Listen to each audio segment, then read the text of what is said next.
paling rendah orang bisa mendapat anugerah surga nanti itu ada setitik iman pada hatinya. Meskipun kita tidak dipopulerkan oleh pengarsa Abah untuk ngomongin surga. Sebab orang yang sudah ditalkin zikir itu sudah memperoleh 3 surga. Itu yang kita ketahui. Namun sekedar untuk berbagi informasi, berbagi rasa, bagaimana kita menyikapi tentang kalimat-kalimat pendek yang sering disampaikan oleh guru agung kita.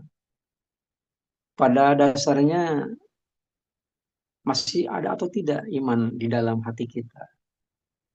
Ini masalahnya masalah yang sangat mendasar. Sebab apabila sudah tidak memiliki keimanan, sulit sekali ya, kita akan sukses nanti. Ternyata ada ciri-ciri yang disampaikan oleh pengarsa Abah Aus. Orang itu masih mempunyai cahaya iman. Apabila ini ini contoh, salah satu contoh saja.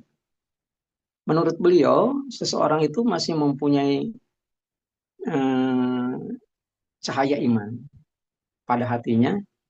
Yang pertama, jika ia merasa sedih apabila tidak melakukan sholat berjamaah. Ini suatu apa ya, suatu cambuk bagi kita sebenarnya. Dalam artian secara ilmu fikih yang namanya sholat berjamaah adalah sholat yang dilakukan oleh orang lain, oleh seseorang, tetapi berbarengan dengan orang lain. Paling tidak ada 2 orang. Yang satu kapasitasnya sebagai imam, sebagai pemimpin, sementara yang satu lagi adalah sebagai makmum. Itu konteks ilmu fikih, gitu. Tapi dalam konteks bertoriko, sudah disampaikan oleh Yang Mulia Pengarsa Abah, kalau orang sudah ditalkin itu, sholat sendirian pun itu dihitung berjamaah. Orang luar sana akan sulit untuk menerima pandangan Syekh Mursyid semacam begini. Kita sangat paham, sebab apabila satu persoalan dilihat dari 2 sudut pandang yang berbeda, itu nggak akan ketemu solusi. Kita ngomong masalahnya masalah dalam kacamata toriko. Sementara orang yang memandang sholat apabila dilakoni oleh satu orang itu tidak dikerjakan berjamaah. Itu sudut pandangnya, sudut pandang syariah. Sementara Al-Quran, surat Al-Hajj ayat yang ke-8 mengatakan, wa minan nas mayyujadilu fillah bighairi ilmin wala hudan wala kitabim munir. Jadi apabila kita berdiskusi, itu ada etika. Yang pertama samakan disiplin ilmu dulu. Jadi jangan ngomongin masalah sholat berjamaah, yang berdebat, yang berdiskusi adalah orang yang satu menggunakan kacamata syariat, yang satu orang menggunakan kacamata torika. Nggak akan ketemu. Gitu. Dalam artian apabila sekali waktu muncul di hadapan kita, dan saya yakin ini pasti, karena begitu begitu viral gitu ya, begitu viral ungkapan guru agung kita, meskipun kita melaksanakan sholat sendirian, tapi apabila sudah ditalkin zikir itu, kita dihukumi sholat berjamaah. Orang nggak akan bisa menerima, kecuali orang itu sendiri sudah bisa merasakan. Contoh kecil, pada tanggal 13 Februari 2018, pas hari jadi Tanbih, saya ada di Masjidil Aqsa, Palestina. Kemudian di Masjidil Aqsa kan ada di luar ya, di luar Masjidil Aqsa, di halaman, itu ada satu tempat yang dikatakan sebagai Mihrab Anbiya, di mana Nabi Muhammad SAW pernah melakukan sholat berjamaah dengan makmum para nabi. Kalau dilihat daripada konteks syariat, mana mungkin? Nabi Muhammad kan sendiri. Makmumnya para nabi sejak zaman Nabi Adam alaihissalam sampai Nabi Isa alaihissalam. Itu semua jadi makmum. Nah, jadi kalau dilihat daripada konteks syariat, nggak masuk, nggak akan menerima, bahkan membantah. ujung-ujungnya mengatakan aliran sesat. Padahal ada parameternya kan. Masa orang sholat aja dikatakan sesat? Masa orang baca la ilaha illallah dikatakan sesat? Itu hanya dilihat daripada sudut pandang. Nah, di tempat itu, di Mihrab Anbiya, tempat Nabi Muhammad memimpin sholat berjamaah dengan makmum para nabi, saya punya keinginan, ingin punya kenang-kenangan. Ingin melakukan sholat di tempat itu. Dan terlaksana. Namun apa yang terjadi? Pada saat saya akan melaksanakan sholat sunnah di situ, saya robitoh kepada pengarsa abah. Nampak di hadapan saya pengarsa abah sedang takbiratul ihram. Seketika saya pun bertakbiratul ihram bermakmum kepada beliau. Jadi hanya orang yang sudah bisa merasakan yang akan bisa menerima. Tetapi bagi ikhwan akhwat, terutama yang hadir pada subuh kali ini, yang belum punya pengalaman semacam begitu, wajib untuk meyakini. Nah, wajibnya meyakini itu sendiri, itu satu contoh. Itu mungkin tidak dirasakan oleh semua orang. Tapi saya sendiri pertama merasakan begitu. Yang kedua, sekali waktu kan Abah mengatakan begini, meskipun secara lahir kita melaksanakan sholat sendirian, tetapi pada saat kita sholat subuh, kemudian kita membaca doa kunut, maka setiap doa yang diucapkan kalimatnya itu dengan menggunakan domir mutakalim ma'al goir. Domir mutakalim ma'al goir artinya domir simbol kita ini sholatnya ataupun berdoanya tidak sendiri, tapi dengan banyak orang. Kalau di dalam gramatika bahasa Arab, apabila kita berdoa pada waktu kita sholat sendiri, doa kunut maksud saya, bacaannya kan Allahumma hdini fi man hadait, wa afini fi man afait, wa tawallani fi man tawallait, kan begitu. Tapi bagi orang yang sudah ditalkin, itu tidak begitu kalimatnya. Meskipun kita sudah, meskipun kita sholat sendirian secara zohir, tetapi doa yang dibaca dengan menggunakan kalimat mutakalim ma'al-wir. Allahumma hdina fi man hadait, wa afina fi man afait, wa tawallana fi man tawal. Dan seterusnya ke sana. Ini menunjukkan bahwa orang yang melakukan sholat sendirian, apabila sudah ditakdir zikir, berarti dinyatakan sebagai berjamaah. Dipahaminya harus begitu, harus bijak kita ini. Meskipun tidak serta-merta akan diterima oleh orang lain. Gitu ya. Nah, ciri seseorang itu masih punya nur, cahaya iman di dalam hatinya, itu merasa sedih kalau tidak melakukan sholat berjamaah. Nah, namun karena konteks semacam begini, bisa saja kan kita lebih mengutamakan, memprioritaskan, mengapa kita tidak melakukan sholat sendiri saja, ketimbang kita harus bermakmum kepada orang yang belum memiliki anugerah mutiara yang begitu indah di hadapan Allah Subhanahu wa taala. Itulah talqin zikir. Makanya banyak orang yang sengaja untuk memisahkan diri dari kelompok tertentu, bukan memisahkan secara apanya, secara menyeluruh, tidak begitu. Dalam bermasyarakat biasa saja. Tapi dalam beribadah itu harus bermursyid kepada seorang. Nah, makanya sebenarnya meskipun kita sholatnya sendiri itu berjamaah. Jadi kita tidak usah sedih. Nah, berarti kita yang sudah kajian zikir sudah memperoleh pointer bahwa kita adalah masih memiliki cahaya iman. Itu yang pertama. Yang kedua, seseorang itu dinyatakan sebagai memiliki cahaya iman apabila tidak menyia-nyiakan waktu. Tidak menyia-nyiakan waktu itu sendiri sesuai dengan salah satu sabda Rasulullah Shallallahu Alaihi Wasallam. Min husni islamil mar'i tarkuhu malayani. Di antara, yang namanya di antara artinya sebagian kecil, di antara eh, baiknya keislaman seseorang itu apabila dia mampu meninggalkan sesuatu yang tidak ada manfaatnya sama sekali. Aktivitas kita dari mulai bangun sampai tidur gitu ya, sampai tertidur itu kan banyak. Dari sekian banyak itu sendiri kan Kalau diinventarisir oleh kita, kita punya catatan berapa persen yang bermanfaat, berapa persen yang tidak bermanfaat.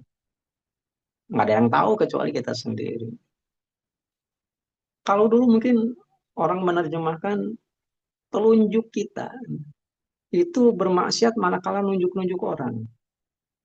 Manakala mencaci orang apabila dengan mengangkat telunjuk kita. Kalau sekarang kan enggak.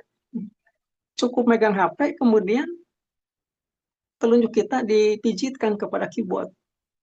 Tujuannya untuk menulis. Menulis itu adalah sesuatu yang menyakitkan orang. Itu sama saja. Min husni islamil mar'i tarkuhu malayani. Setiap pagi di sekitar kita ada petugas pembersih lingkungan, kebersihan. Ada yang menggunakan truk, ada yang menggunakan gerobak, mengumpulkan sampah untuk dibawa ke tempatnya. Tidak berserakan.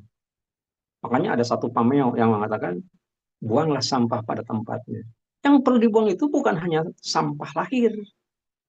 Yang perlu dibuang ke tempatnya itu adalah ucapan-ucapan kita. Ngomong sembarangan, buang pada tempatnya. Mencaci maki orang, buang pada tempatnya. Iri hati, buang pada tempatnya. Kalimat semacam begini, ini apabila kita wujudkan dalam konteks perilaku orang yang sudah ditalkin, ini mampu begitu, itu artinya masih punya ciri setitik iman di dalam hati. Masya Allah, tabarakallah. Makanya yang saya cermati ya, makanya yang saya cermati, mengapa banyak di antara ikhwan, ahwat, lebih memilih diam ketimbang harus ngomong. Gitu ya. Bukan berarti kita tidak boleh ngomong, sebab kalau ngomong kan harus ada aturannya.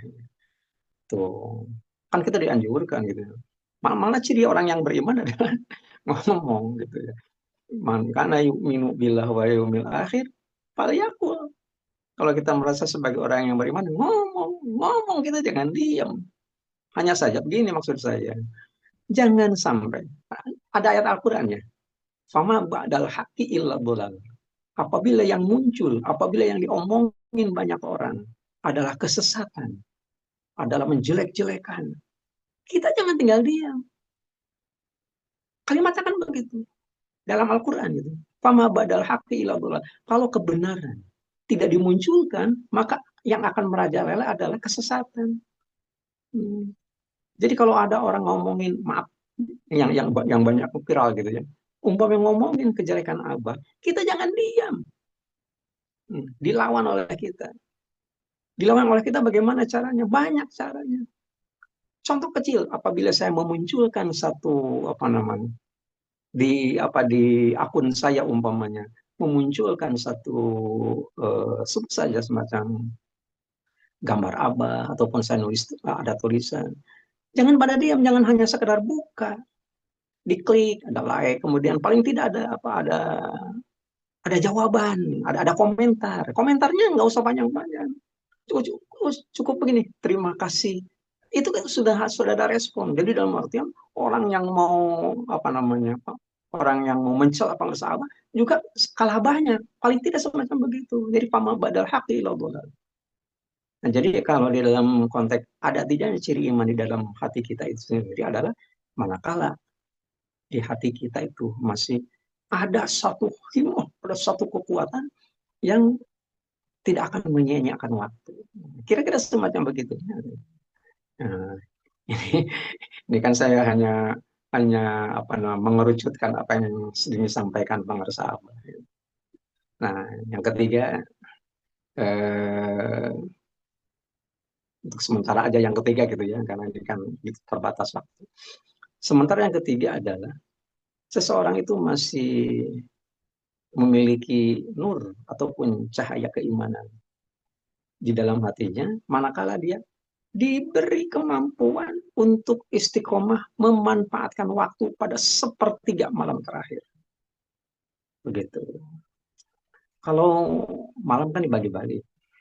Ada malam bagian awal, ada di pertengahan malam, kemudian ada malam bagian akhir.